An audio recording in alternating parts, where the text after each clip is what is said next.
ஆண்டவராகிய இயேசு கிறிஸ்து நாமத்தினாலே நன்றிகளும் வாழ்த்துகளும் தெரிவித்துக் கொள்கிறேன். இந்த ஓய்வு நாள்ல தேவனுடைய வார்த்தைகளை பேசும்படி ஆண்டவராகிய இயேசு கிறிஸ்து எனக்கு கிருபை செய்ததனால் அவருக்கு நான் நன்றிகளை தெரிவித்துக் கொள்கிறேன்.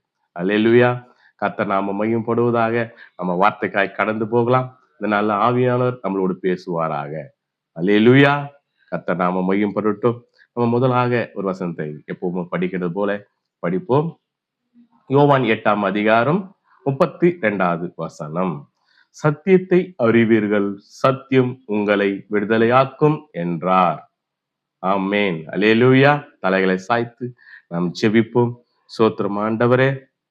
அப்பா, இந்த ஓய்வு நாள் நம்ம துதிக்க ஆராதிக்க நீர் கிருபை செய்ததுக்காய் ஸ்தோத்திரம். உடைய நாமம் மகிமைப்படுவதாக, உடைய வல்லமை வெளிப்படுவதாக. ஆவியானவர் எங்களோடு வெளிப்படும்படி செபிக்கிறப்பா. அந்த வார்த்தை கேட்கிற ஒவ்வொரு இருதயத்திலும் நீர் கிரியை செய்வீர் ஆண்டவரே. அந்த வார்த்தை அவங்களை தேற்ற, ஆண்டவரே, குற்றங்களை விட்டு விலகி வெளியேற இந்த தேவனை கர்த்தர் கிருபை செய்வீராக. வார்த்தைக்கு எதிராக செயல்படுற மந்திர கட்டுகள், வான மண்டல பொல்லாத சேனைகளை நர்சாகி இயேசுவின் நாமத்தினால கடிந்து வெளியேறும்படி செபிக்கிறேன். தேவனுடைய வல்லமை வெளிப்படட்டும். ஆவியானவர் வெளிப்படுவீராக. இந்த அடையாள மறைத்து நீங்க பேசுங்கப்பா. அப்படி சித்தங்கள் வெளிப்படட்டும். ஆவியானவர் வெளிப்படுவீராக. நர்சராகிய இயேசு கிறிஸ்து நாமத்தினாலே செபிக்கிறேன் ஜீவனுள்ள நல்ல பிதாவே. ஆமீன். அல்லேலூயா. கர்த்தர் நாமம் மகிமைப்படுவதாக. ஆண்டவர் சொல்றாரு, சத்தியத்தை அறிவீர்கள், சத்தியம் உங்களை விடுதலையாக்கும் என்றார். அப்போ சத்தியத்தை நம்ம அறிந்து கொள்ளும் போது சத்தியம் நம்மளை விடுதலையாக்கும். அல்லேலூயா. அப்போ சத்தியத்தை நம்ம சரியாக புரிந்து கொள்ளணும். அல்லேலூயா. அதன்படி கை கொண்டு நடக்கணும். அல்லேலூயா. கர்த்தர் இது மேல பிரியப்படுகிறார். அல்லேலூயா. கர்த்தர் நாம மகிமைப்படுவதாக. நம்ம வார்த்தையா கடந்து போகலாம். அந்த நாள்ல நமக்கான கொடுத்த வார்த்தை சங்கீதம் 75ஆம் அதிகாரம் 1வது வசனம். அல்லேலூயா. இது தாவீது எழுதின ஒரு சங்கீதமா இருக்கிறது. நம்ம தாவீதை ராஜாவாக பார்க்கிறோம். ஆனா ஆண்டவர் சொல்றார், தாவீது ஒரு தீர்க்கதரிசி என்று சொல்லப்படுகிறது. அல்லேலூயா.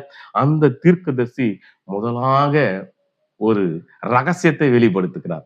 அல்லேலூயா.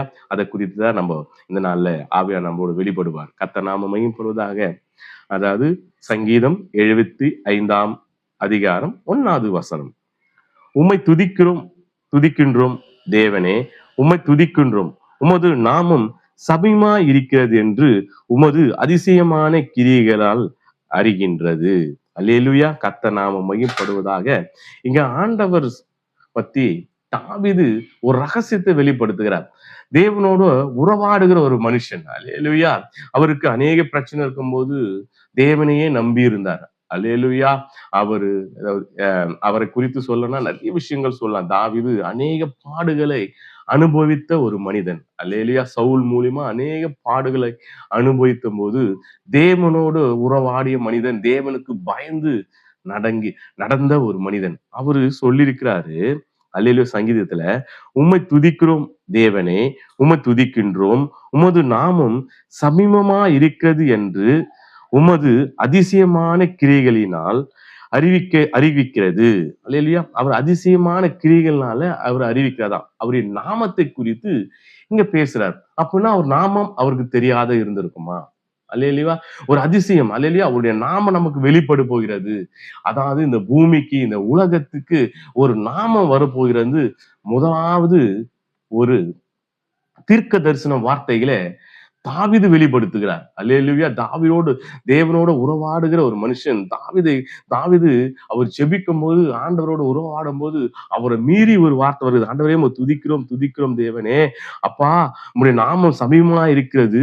உமது அதிசயமான கிரியைகள் அதை அறிவிக்கிறது. ஒரு அதிசயமான கிரியைகள், அவருக்கு ஒரு கிரியைகள் உண்டாகுது அவருக்குள்ள. அந்த கிரியைகள் அறிவிக்கிறதா அவருடைய நாமம் சமீபமா இருக்கிறது என்று. தேவன் வருகை சமீபமா இருக்கிறது என்று சொல்லல, அவருடைய நாமம் சமீபமா இருக்கிறது என்று தாவீது அறிவிக்கிறார். அல்லேலூயா. நல்லா புரிஞ்சுங்க. அவர் வருகை சீக்கிரமா இயேசு கிறிஸ்து இந்த பூமிக்கு வரப்போறாரு, அவர் பிறக்க போகிறாரு, அப்படி எதுவும் சொல்லல. அவருடைய நாமம் அதிசயமா இருக்கிறது, அது கிரிகளை அறிவிக்கிறது என்று தாவீது ஒரு வெளிப்பாடுடைய வசனத்தை நமக்கு வெளிப்படுத்தியிருக்கிறார். அல்லேலூயா. அதுக்கு அடுத்தது ஏசாயா தீர்க்கதரிசியும் அவரை குறித்து, அவர் நாமத்தை குறித்து வெளிப்படுத்தியிருக்கிறார். அல்லேலூயா. கர்த்தர் நாமம் மகிமைப்படுவதாக.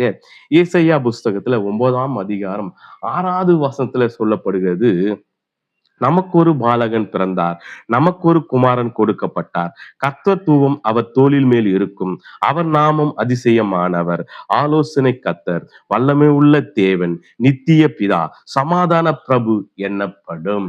அல்லேலூயா. இது இரண்டாவதாக அவர் நாமத்தை குறித்து ஒரு தீர்க்க தரிசனம் எழுதப்பட்டிருக்கிறது.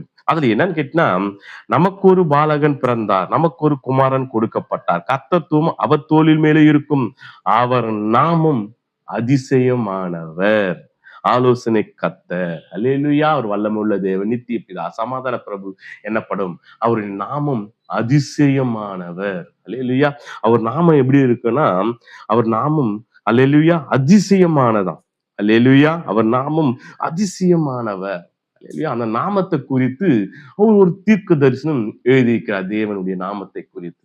அல்லேலூயா. இது பழைய ஏற்பாட்டு புஸ்தகத்துல கொடுக்கப்பட்டிருக்கிறது. அவர் நாமம் அல்லேலூயா, அது வெளியேற பெற்ற நாமம், அதிசயமான நாமம் அப்படின்னு ஏசாயா தீர்க்கதரிசி எழுதுறாரு. ஆனா தாவீது எழுதுறாரு என்னன்னு கேட்டனா, ஆண்டவரே உங்க அதிசயமான கிரியைகளை அறிவிக்கிறது உம்முடைய நாமம் சமயமா இருக்கிறது என்று. அல்லேலூயா. அந்த நாமத்தை குறித்து தான் நம்ம பார்க்க போறோம். ஒரு 2, 3 வசனம். அல்லேலூயா. கர்த்தர் நம்மோடு வெளிப்படுவார். அப்போ அந்த நாமம் வெளியேறு பெற்றதா இருக்கிறது. அல்லேலூயா. அந்த நாமம் எப்போ நமக்கு அதிகாரப்பூர்வமா கொடுக்கப்பட்டது? அல்லேலூயா. அதை நாம தெரிஞ்சு கொள்ளலாம். எப்போ அதிகாரப்பூர்வமா கொடுக்கப்பட்டது? அந்த நாமம் அதிகாரப்பூர்வமா எப்போ கொடுக்கப்பட்டது என்று ஆண்டவராகிய இயேசு கிறிஸ்துவே சொல்றார். அல்லேலூயா. இந்த பூமிக்கு பிறந்து அவர் 33 வருடம் இந்த பூமியிலே அவர் உயிர் வாழ்ந்திருக்கிறார். அதுல 3 வருஷம் அவர் ஊழியம் செய்திருக்கிறார். தேவனுக்காக ஊழியம் செய்திருக்கிறார். அது நம்ம எல்லாருக்குமே அறிந்திருக்கும், எல்லாமே தெரிஞ்சிருக்கும். ஆனா அவர் நாமம் எப்போ அதிகாரம் உள்ள நாமமா ஆனது? அந்த நாமம் என்ன என்று நாம தெரிந்து கொள்ளலாம். கர்த்தர் நாமம் மகிமைப்படுவதாக. அல்லேலூயா. மத்திய புஸ்தகம் 28ஆம் அதிகாரம் 18, 19, 20 இது மூன்றுத்திலும் சொல்லப்பட்டிருக்கிற வார்த்தைகள். அல்லேலூயா. மத்திய புஸ்தகம் கடைசி அதிகாரத்துல ஆண்டவர் சொல்லப்பட்ட வார்த்தை. அல்லேலூயா. கர்த்தர் நாமம் மகிமைப்படுவதாக. 18ஆம் அதிகாரத்தை நான் படிக்கிறேன். 18வது வசனத்தை நான் படிக்கிறேன். அப்பொழுது இயேசு சமீபத்தில் வந்து அவர்களை நோக்கி, வானத்திலும் பூமியிலும் சகல ஜாதிகளையும் எனக்கு கொடுக்கப்பட்டிருக்கிறார். அல்லேலூயா. இங்க சொல்லப்பட்டிருக்கிறது. அல்லேலூயா. இங்க படிக்கிற பாருங்க. அப்பொழுது இயேசு சமீபத்தில் வந்து அவர்கள் நோக்கி, வானத்திலும் பூமியிலும் சகல அதிகாரமும் எனக்கு கொடுக்கப்பட்டிருக்கிறது. அல்லேலூயா. இந்த வானத்துக்கும் பூமிக்கும் சகல அதிகாரமும் அவருக்கு கொடுக்கப்பட்டிருக்கிறதாம். கர்த்தர் நாமம் மகிமைப்படுவதாக. சகல அதிகாரம், இந்த வானத்துக்கும் பூமிக்கும் சகல அதிகாரமும் அவருக்கு கொடுக்கப்பட்டிருக்கிறது. எப்ப கொடுக்கப்பட்டிருக்கிறதுன்னு கேட்டீங்கன்னா, சிலுவைக்கு பின்பாக. அல்லேலூயா. சிலுவைக்கு முன்பாக அவர் ஊழியம் செய்தார். பிசாசுக்கும் அவருக்கும் தர்க்கம் நடந்தது. அதை வார்த்தை கொண்டு ஜெயம் எடுத்தார். சிலுவையில் அவர் மரணம் பரிந்தும் உண்மையா இருந்து ஜெயம் எடுத்ததுனால, சிலுவைக்கு பின்பு அல்லேலூயா அவர் மரித்து நம்மளை பாவங்களிலிருந்து மீட்டு எடுத்தார். இதுதான் நமக்கு நல்லா தெரியும். மரித்து நம்மளை பாவங்களிலிருந்து மீட்டு எடுத்த பின்பு அவர் பிதாவிடத்துல செல்லும் போது அங்க பரலோக ராஜ்யத்துல அவருக்கு கொடுக்கப்பட்டது என்னன்னா, இந்த வானத்திலும் பூமியிலும் சகல அதிகாரமும் எனக்கு கொடுக்கப்பட்டிருக்கிறது. சீஷர்களை பார்த்து ஆண்டவராகிய இயேசு கிறிஸ்து அந்த பூமியிலும் இந்த வானத்திலும் இந்த பூமியிலும் சகல அதிகாரமும் எனக்கு கொடுக்கப்பட்டிருக்கிறது. 19வது அதிகாரத்துல சொல்றாரு, வசனத்துல சொல்றாரு, ஆகியால் நீங்கள் புறப்பட்டு போய் சகல ஜாதியும் சிஷ்யர்களாக பிதா குமாரன் பரிசுத்த ஆவியின் நாமத்தினாலே அவர்களுக்கு ஞானஸ்தானம் கொடு என்றார். அல்லேலூயா. இதுக்கு முன்பாக அவர்கள் ஞானஸ்தானம் கொடுக்கப்பட்டார்கள். அல்லேலூயா. யோவான் ஸ்நானம் மூலியமாக நமக்கு ஞானஸ்தானம் கொடுக்கப்பட்டார்கள். அப்போ ஞானஸ்தானம் தண்ணியில மட்டும்தான் கொடுக்கப்பட்டார்கள். ஆனா ஆண்டவராகிய இயேசு கிறிஸ்து இந்த பூமியில வந்து ஜெயம் எடுத்த பிறகு ஆண்டவர் சீஷர்களை குறித்து அவர் சொல்லப்பட்டிருக்கிறாரு. விஷயம் என்னன்னு கேட்டா, ஆகியால் நீங்கள் புறப்பட்டு போய் சகல ஜாதிகளையும் அல்லேலூயா, எல்லா மதத்தையும் எல்லா ஜாதிகளுக்கும் போய் நீங்கள் என்ன சொன்னா, சிஷ்யராக்கி பிதா குமாரன் பரிசுத்த ஆவியின் நாமத்தினாலே அவர்களுக்கு ஞானஸ்தானம் கொடுத்து. அல்லேலூயா. இப்ப சொல்ற அவர் நாமத்தையும் அங்க வைக்கிறார். பிதா குமாரன் பரிசுத்த ஆவி நாமத்தாலே நீங்க ஞானஸ்தானம் கொடுங்க அப்படி என்று சொல்றார். அதுக்கப்புறம் 20வது வசனம் சொல்லுது, நான் உங்களுக்கு கட்டளையிட்டபடியே அவர்கள் கை கொள்ளும்படி அவர்களுக்கு உபதேசம் பண்ணுங்கள். இதோ உலகத்தின் முடிவு பரிந்தும் சகல நாட்களிலும் நான் உங்களோடு கூட இருக்கிறேன் என்றார். ஆமேன். அல்லேலூயா. சகல பரிந்தும், அல்லேலூயா, இந்த உலகம் முடியும் நாட்கள் வரையும் நம்மளோடு கூட ஆண்டவராகிய இயேசு கிறிஸ்து இருக்கிறார். ஆனா ஆண்டவராகிய இயேசு கிறிஸ்து மரித்து அவர் பிதாவின் வலது பாரத்திலே போயிட்டார். 33 வருஷத்துக்கு முன்பே போயாச்சு. ஆனா ஆண்டவராகிய இயேசு கிறிஸ்து இங்க சொல்றார், சகல காலமும், அல்லேலூயா, சகல காலமும், அல்லேலூயா, தெளிவாக சொல்லுவார், உலகத்தின் முடிவு பரிந்தும், இந்த உலகத்தின் முடிவு பரிந்தும் சகல நாட்களும் நான் உங்களோடு கூடவே இருக்கிறேன் என்றார். அல்லேலூயா. அப்போ சகல காலமும் முடிவு பரிந்தும் அவர் நம்மளோடு கூடவே இருக்கிறார். அவர் எப்படி இருக்கிறார்? அல்லேலூயா. ஆண்டவராகிய இயேசு கிறிஸ்து இந்த பூமியில, அல்லேலூயா, 33 வருஷம் வாழ்ந்து அவர் மரித்து பரலோக ராஜ்யத்துக்கு கடந்து போனார். அவரு பிதாவின் வலது பட்சத்தில் இருக்கிறார். நமக்கு எல்லாருக்குமே இந்த விஷயம் தெரியும். ஆனா ஆண்டவர் சொல்றார், ஆண்டவராகிய இயேசு கிறிஸ்து சொல்றார், அவரே அறிக்கை பண்ணி இந்த வேத வசனத்துல எழுதப்பட்டிருக்குது, உலக முடிவு பரிந்தும் சகல காலமும் சகல நாட்களும் உங்களோட கூட நான் இருக்கிறேன் என்று சொல்றார். அவர் எப்படி இருக்கிறார்? அல்லேலூயா. ஆனா ஆண்டவராகிய இயேசு கிறிஸ்து வலது பக்கம் போய்க்கிறார். ஆனா அவர் எப்படி இருக்கிறார் என்று நம்ம 2 வசனத்தை சொல்லி நான் முடிக்க ஆசைப்படுகிறேன். கர்த்தர் நாமம் மகிமைப்படுவதாக. அல்லேலூயா. கர்த்தர் நல்லவரா இருக்கிறார். அல்லேலூயா. கர்த்தர் நாமம் மகிமைப்படுவதாக. யோவான் புஸ்தகத்துல 16ஆம் அதிகாரம் 7வது வசனம் சொல்லப்படுகிறது, நான் உங்களுக்கு உண்மையை சொல்கின்றேன். அவர் ஆண்டவர் சொல்றாரா, நான் உங்களுக்கு உண்மையை சொல்கின்றேன். இந்த வசனம் எல்லாம் ஆண்டவராகிய இயேசு கிறிஸ்து சொல்ற வசனங்கள். அல்லேலூயா. இந்த வசனங்கள் எல்லாமே ஆண்டவராகிய இயேசு கிறிஸ்து சொல்ற வசனம். இதுல சொல்லப்படுது, நான் உங்களுக்கு உண்மையை சொல்கின்றேன், நான் போகிறது உங்களுக்கு புரோஜனமாய் இருக்கும். அல்லேலூயா. நான் போகிறதினால் தேற்றவாளன் உங்களிடத்தில் வருவார், நான் போகாதினால் அவரை உங்களிடத்தில் அனுப்புவேன். நான் அவர் போகினால் அவரை உங்களிடத்தில் அனுப்புவேன். அவர் போயிட்டா அவர் நம்ம இடத்துல அனுப்புவாராம். அவர்தான் பரிசுத்த ஆவியானவர். பரிசுத்த ஆவியானவர் இந்த உலகத்தை முழுமையா ஆட்கொண்டது எப்பன்னு கேட்டனா, ஆண்டவராகிய இயேசு கிறிஸ்து இந்த பூமியில ஆண்டவர் சிலுவிலை ஜெயம் கொண்ட பிறகு, அவர் பரலோக ராஜ்யத்துக்கு கடந்து போன பின்பு, அவர் பரிசுத்த ஆவியானவர் இந்த உலகம் முழுவதும் ஆளுகை செய்யும்படி இந்த இடத்துக்கு வந்திருக்கிறார். அவர்தான் பரிசுத்த ஆவியானவர். அவருக்கு இன்னொரு நாமம் இருக்கிறது. அல்லேலூயா. பரிசுத்த ஆவியானவருக்கு இன்னொரு நாமம் இருக்கிறது. இந்த உலகத்தை ஆளுகை செய்கிறவர் யார் என்று கேட்டினா, பரிசுத்த ஆவியானவர். ஆண்டவராகிய இயேசு கிறிஸ்து இந்த பூமியை விட்டு அவர் பரலோக ராஜ்யத்துக்கு கடந்து போன உடனே அவர் ஒரு தேற்றவாளனை அனுப்பினார். அவர்தான் பரிசுத்த ஆவியானவர்.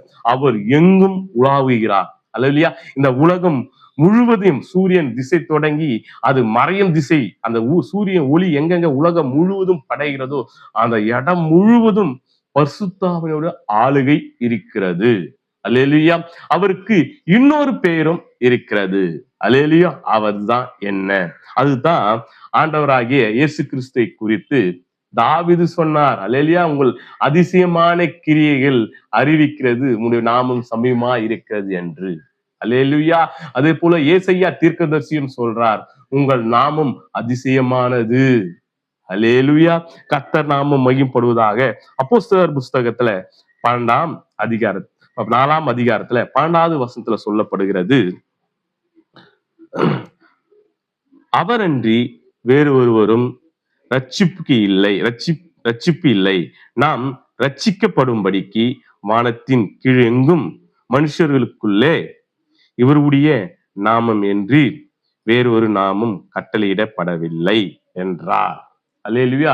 இங்க சொல்லப்படுகிறது, இந்த பூமியில வானத்துக்கு கீழே இந்த பூமி முழுவதும் நமக்காக கொடுக்கப்பட்ட நாமம் இயேசு என்ற நாமம்.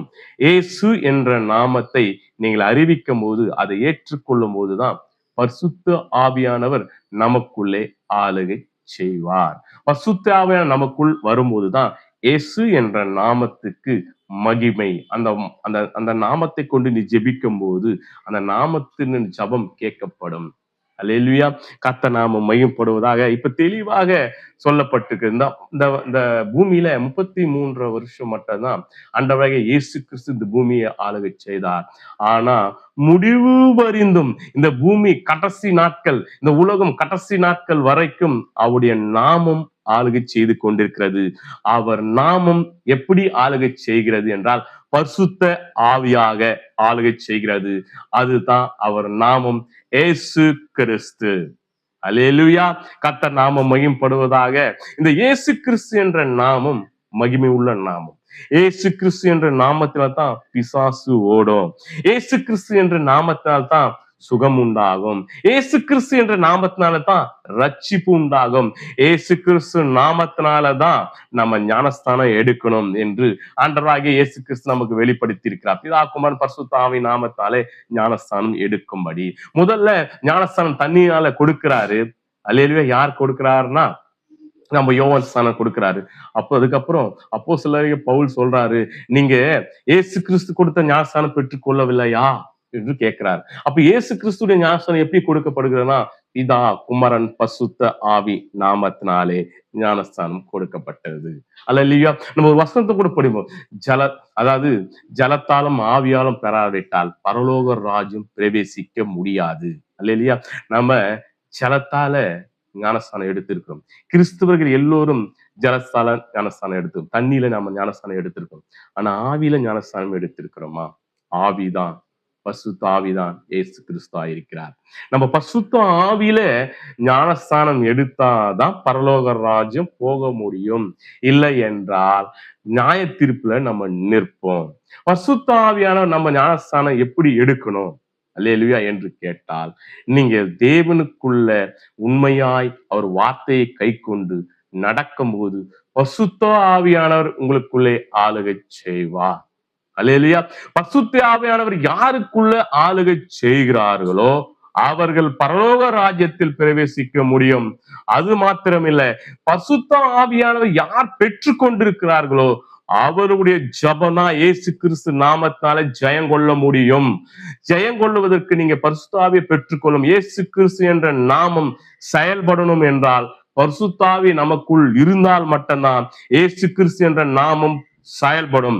இயேசு கிறிஸ்து என்ற நாமம் செயல்படணும்னா பரிசுத்த ஆவி இருக்கணும். பரிசுத்த ஆவி இல்லாதவர்கள் இயேசு கிறிஸ்து என்ற நாமத்தை செயல்படுத்தினால் அது செயல்படாது. அந்த நாமத்தினாலே நீங்கள் ஜெபித்தால் ஜபம் கேட்கப்படாது. அந்த நாமத்தினாலே விடுதலை உங்களுக்குள் ஆகாது. நம்ம அநேக பேர் பிரச்சனையில போராட்டத்துல இருக்கிறோம். ஆனா அது பிசாசு பிடியில் இருக்கிறோம். நாம் ஆண்டவரே இயேசுவின் நாமத்தாலே இந்த பிசாசு விடுதலை ஆகுவதாக, விடுதலை ஆக 1000 முறை நம்ம சொல்லி கொண்டிருப்போம். ஆனா விடுதலை ஆகாது.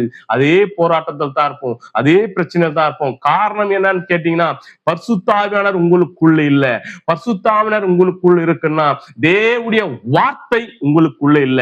தேவனுடைய வார்த்தை யாருக்குள்ள இருக்கிறதோ அங்கே பரிசுத்த ஆவியானவர் இருப்பார். பரிசுத்த ஆவியானவர் யாருக்குள்ள இருக்கிறாரோ அங்கே இயேசு கிறிஸ்து நாமம் உள்ள இருக்கும். இயேசு கிறிஸ்து நாமம் யாருக்குள்ள இருக்கிறதோ அந்த நாமத்தில் எதை கேட்கிறார்களோ அதை பெற்றுக் கொள்வார்கள். இயேசு கிறிஸ்து நாமம் உங்களுக்குள் செயல்படணும் என்றால் பரிசுத்த ஆவியை நீங்க பெற்றுக்கொள்ளணும். பரிசுத்த ஆவியை நீங்கள் பெற்றுக்கொள்ளணும் என்றால் தேவனுடைய வார்த்தையை நீங்கள் கை கொள்ளணும். தேவனுடைய வார்த்தையை யார் கை கொள்கிறார்களோ அவர்கள் பரிசுத்த ஆவியை பெற்றுக் கொள்வார்கள். பரிசுத்த ஆவியை யார் பெற்றுக் கொள்கிறார்களோ இயேசு கிறிஸ்து என்ற நாமம் தரித்துக் கொள்வார்கள். இயேசு கிறிஸ்து நாமம் யார் தரித்துக் கொள்கிறார்களோ அந்த நாமத்தில் ஜெயம் எடுப்பார்கள். கர்த்தர் நாமம் மகிமைப்படுவதாக. அல்லேலூயா. அப்ப இயேசு கிறிஸ்து என்ற நாமம் நமக்காக கொடுக்கப்பட்டிருக்கிறது. அந்த நாமத்துல நீங்கள் ஜெயம் எடுக்கணும் என்றால் பரிசுத்த ஆவியை பெற்றுக்கொள்ளணும். பரிசுத்த ஆவியை நீங்க பெற்றுக்கொள்ளணும் என்றால் சரியாக கேளுங்க. பரிசுத்த ஆவியை நீங்க பெற்றுக்கொள்ளணும் என்றால் வேத வசனத்தை படித்து அதை கை கொள்ளும் போதுதான் பரிசுத்த ஆவியை பெற்றுக்கொள்ள முடியும். நீங்க வசனத்தை டெய்லி படிக்கிறீங்க என்றால் அது நல்லது. படித்து விட்டு நீங்கள் விட்டு நாங்க படிக்கணும் என்று நினைத்துக் கொண்டு அது படிப்பதனால நல்ல விஷயம் அது பிரயோஜனம் இல்லாத போய்விடும். அதை படித்து நீங்கள் கை கொள்ளும் போதுதான் பரிசுத்த ஆவியை பெற்றுக்கொள்ள முடியும். பரிசுத்த ஆவியை நீங்க பெற்றுக்கொள்ள முடியும் போதுதான் தேவனுடைய நாமம் உங்களுக்குள்ள தரித்திருக்கும். அந்த நாமம் உங்களுக்குள்ள செயல்படும். பரிசுத்த ஆவியை பெற்றுக்கொள்ளாமல், தேவனுடைய வார்த்தையை விசுவாசிக்காமல், தேவனுடைய நாமத்தில் நீங்கள் எதை கேட்டாலும் அதை பெற்றுக்கொள்ள முடியாது. 100% முடியாது. அதனாலதான் நமக்குள்ள போராட்டம், தரித்திரம், அல்லேலூயா, வியாதிகள், கஷ்டங்கள் நமக்குள்ள. நம்ம ஆண்டவரே எனக்கு ஏன் விடுதலை ஆகல, எனக்கு ஏன் கஷ்டம், எனக்கு ஏன் போராட்டம், எனக்கு ஏன் நிந்தை, இதை பத்தி நம்ம ஆண்டவர்கிட்ட அழுது கொண்டே இருக்கோம். ஜபத்துல ஏறு எடுக்கிறோம். என்ன பண்ணாலும் நமக்கு விடுதலை ஆகல. காரணம் ஏன்னா நீங்க பரிசுத்த ஆவியை பெற்றுக்கொள்ளல. பரிசுத்த ஆவியை பெற்றுக்கொள்ளனா நீங்க வேதத்தை கை கொள்ளல, வேதத்தை படிக்கல, அதன்படி நடந்து கொள்ளல. நீங்க வேதத்தை படித்து கை கொண்டு நடக்கும் போதுதான் பரிசுத்த ஆவியை பெற்றுக்கொள்ள முடியும். பரிசுத்த ஆவியை பெற்றுக்கொள்ள முடியுதான் ஆவியானவர் உங்களுக்குள்ள இருக்கும் போதுதான் அந்த நாமத்துக்கு ஒரு பலன் உண்டாகும். இல்லை என்றால் அந்த நாமத்துக்கு உங்களுக்குள் வருகிற அறிக்கையினால பலன் இருக்காது. அல்லேலூயா. கர்த்தர் நாமம் மகிமைப்படுவதாக. உங்களுக்கு புரிந்திருக்கும் நான் நினைக்கிறேன். அல்லேலூயா. கர்த்தர் நல்லவர். அவர் நாமம் மகிமை உள்ள நாமம். அல்லேலூயா. இந்த வானத்துக்கு பூமிக்கு கொடுக்கப்பட்ட நாமம் இயேசு கிறிஸ்து என்ற நாமம். ரட்சிப்பின் நாமம், அது விடுதலையின் நாமம். அந்த நாமம் கொண்டு ஜெயம் எடுக்கலாம். அந்த நாமத்தை நீங்க ஜெயம் எடுக்கும் என்றால் பரிசுத்த ஆவியை பெற்றுக்கொள்ளுங்கள். பரிசுத்த ஆவியை நீங்க பெற்றுக்கொள்ளணும் என்றால் வேதத்தை கை கொண்டு அதன்படி நடந்து கொள்ளுங்கள். வேதத்தை கை கொள்ளும் போதுதான் பரிசுத்த ஆவியை பெற்றுக்கொள்ள முடியும். அல்லேலூயா. நீங்கள் ஆலயத்துல துதிப்பதனால, ஜெபிப்பதனால, குதிப்பதனால பரிசுத்த ஆவியை பெற்றுக்கொள்ள முடியாது. வேதத்தை கை கொள்ளும் போதுதான் பரிசுத்த ஆவியை பெற்றுக்கொள்ள முடியும். ஏன்னா வார்த்தையா இருக்கிறார். அல்லேலூயா. நான் நல்லா படித்திருக்கேன், எனக்கு நல்லா ஞாபகம் இருக்கிறது. வெளிப்படுத்தின விசேஷம் 19ஆம் அதிகாரம் 13வது வசனத்துல ஆட்டுக்குட்டி ரத்தத்தால தொழிக்கப்பட்டவரே வார்த்தையா இருக்கிறார். தேவ வார்த்தையா இருக்கிறார். அவர்தான் வார்த்தை. இயேசு கிறிஸ்து வார்த்தையா இருக்கிறார். அந்த வார்த்தை உங்களுக்குள்ள வரும்போது பரிசுத்த ஆவியா உங்களுக்குள்ள வருவார். பரிசுத்த ஆவியானவர் உங்களுக்குள்ள வரும்போது அவர் நாமம் நீங்க தரிக்கப்பட்டவர்களா இருப்பீர்கள். அவர் நாமம் நீங்க தரிக்கப்பட்டவர்களா இருக்கிறீர்கள் என்றால் அந்த ஜெபம் கேட்கப்படும். அல்லேலூயா. நீங்கள் பரிசுத்த ஆவியை பெற்றுக்கொண்டு அவர் நாமம் தரித்து கொண்டிருந்தால் நிற்கும் போதே பிசாசு நடுநடுங்கும். என் கிட்ட வராத என்று சொல்லும். அல்லேலூயா. நீங்கள் கைகள் நீட்டும் போதே அது எரிது, என விட்டுடு என்று சொல்லும். காரணம் என்றால் நீங்கள் பரிசுத்த ஆவியை தரித்துக் கொண்டிருக்கிறீர். அவர் நாமத்தை நீங்கள் தரித்துக் கொண்டிருக்கிறீர். அதனால அல்லேலூயா. அவர் நாமத்தை நீங்க தரிக்காமல், அவர் நாமத்தை எவ்வளவு சரி நீங்கள் அறிக்கை பண்ணாலும் பிரயோஜனம் அல்ல. அவர் நாமத்தை நம்ம தரித்து கொள்ளணும். அவர் நாமத்தை நீங்க தரித்து கொள்ளணும்னா நீங்க பரிசுத்த ஆவியை பெற்றுக்கொள்ளணும். பரிசுத்த ஆவியை பெற்றுக்கொள்ளணும், வார்த்தையை நீங்க கை கொள்ளணும். இதை நான் நிறைய முறை திருப்பி உங்களுக்குள்ள ஏன் சொல்றேன்னா, அநேகர் தேவனை விசுவாசிக்கிறீங்க, தேவாலயத்துக்கு கடந்து வரீங்க, தேவனை நல்லா துதிக்கிறீங்க, ஆனா வார்த்தையை கை கொள்ள மாட்டேங்கிறீங்க. வார்த்தையின்படி நீங்க நடந்து கொள்ள மாட்டு கொண்டு இருக்கிறீங்க. வார்த்தையின்படி நீங்க ஜெபிக்க மாட்டேங்கிறீங்க. வார்த்தையின்படி நீங்க ஆராதிக்க மாட்டேங்கிறீங்க. வார்த்தையின்படி ஆண்டவரை நீங்க உயர்த்த மாட்டு கொண்டு இருக்கிறீங்க. அதனாலதான் நீங்க பரிசுத்த ஆவியை பெற்றுக்கொள்ள முடியும். ஒரு மனிதன் பரிசுத்த ஆவியை பெற்றுக்கொண்டால் அவன் நடக்கை, செயல்பாடுகள், அவன் வார்த்தைகள் எல்லாம் மாற்றமாயிருக்கும். ஒரு மனிதன் பரிசுத்த ஆவியை பெற்றுக்கொண்டாலே அவனுடைய வார்த்தைகள், அவன் பேசுகிற விதங்கள், அவன் பார்வைகள், அவன் நடத்தையில் எல்லாமே மாற்றக்கும். ஏன்னா தேவன் அவனை நடத்துவார். அல்லேலூயா. பரிசுத்த ஆவி நமக்குள்ள வந்தாலும் நமக்குள்ள ஒரு மாற்றம் இருக்கும். நம்ம போற இடத்துல ஜெயம் இருக்கும். நம்ம பேசும்போது விடுதலை உண்டாகும். நம்ம பேசும்போது அங்க சமாதானம் உண்டாகும். நம்முடைய வார்த்தைகளை அவர் தன்னை மீறி கேட்பார்கள். அல்லேலூயா. நம்ம மேல எரிச்சல் இருக்கும். ஆனா நம்ம பேசுகிற வார்த்தையை அவர் கேட்டு கை கொள்வார்கள். ஏன்னா தேவன் நமக்குள்ள இருக்கிறார். அல்லேலூயா. அதுக்கு காரணம் வார்த்தையை கை கொள்ளுங்க. வார்த்தை இருதயத்துல வைங்க. அதன் மாதிரி கை கொண்டு நடங்க. தேவனுக்கு பயந்து நடங்க. கர்த்தர் உங்களை விடுவிப்பார். அல்லேலூயா. வார்த்தை முக்கியமானது. வார்த்தை வல்லமை நிறைந்தது. அல்லேலூயா. வார்த்தை விடுதலை ஆக்குறது. அதுக்கு தான் ஆண்டவர் சொல்றாரு, சத்தியத்தை அறிவீர்கள், சத்தியம் உங்களை விடுதலை ஆக்கும் என்றார். அப்போ சத்திய வார்த்தை தான் பரிசுத்த ஆவியானவர். பரிசுத்த ஆவியானவர் தான் இயேசு என்ற நாமத்தை நம்ம தரித்துக் கொள்கிறோம். நம்ம நல்லா தெரிஞ்சுக்கொள்ளணும். அல்லேலூயா. இந்த வார்த்தை உங்களுக்குள்ள புரிஞ்சிருக்கும்னு நினைக்கிறேன். அல்லேலூயா. நான் வசனங்களை படிக்கும் போது சில மிஸ்டேக்கோட படித்திருக்கலாம் இல்லையா, எனக்கு படிக்க வராது, நீங்கள் அறிந்திருக்கிறீர்கள். ஆனாலும் நான் பேசுகிற வார்த்தைகள் தேவனுடைய வார்த்தைகள், வெளியேறப்பெற்றது. வானமோ பூமியோ ஒழிந்து போனாலும் என் வார்த்தைகள் ஒழிந்து போகாது என்று சொன்ன வார்த்தை, அந்த வார்த்தையில வல்லமை இருக்கு. இந்த வார்த்தையின்படி நீங்க கை கொள்ளும் போது நீங்கள் ஜெயங்கள் எடுக்க முடியும். வார்த்தையை விட்டு விடாதீர்கள், வார்த்தையை பற்றி கொள்ளுங்கள். வார்த்தை உங்களை விடுதலையாக்கும். பரிசுத்த ஆவியானவர் உங்களுக்குள்ளே ஆளுகை செய்வார். அல்லேலூயா. கர்த்தர் நாமம் மகிமைப்படுவதாக. இந்த வார்த்தை உங்களுக்குள்ள கிரியை செய்திருக்கு நான் விசுவாசிக்கிறேன். அல்லேலூயா. ஆவியான உங்களோட பேசியிருப்பார், நான் விசுவாசிக்கிறேன். நீங்க பரிசுத்த ஆவியை பெற்றுக்கொள்ற வாஞ்சை உங்களுக்குள்ள வந்திருக்கு, நான் விசுவாசிக்கிறேன். இயேசு கிறிஸ்து நாமத்தை நீங்கள் தரித்துக் கொள்வீர்கள் என்று நான் விசுவாசிக்கிறேன். கர்த்தர் நாமம் மகிமைப்படுவதாக. ஆமீன். நம் தலைகளை சாய்த்து செபிப்போம். சோத்திரம் ஆண்டவரே, உமக்கு நன்றி செலுத்துகிறோம் அப்பா.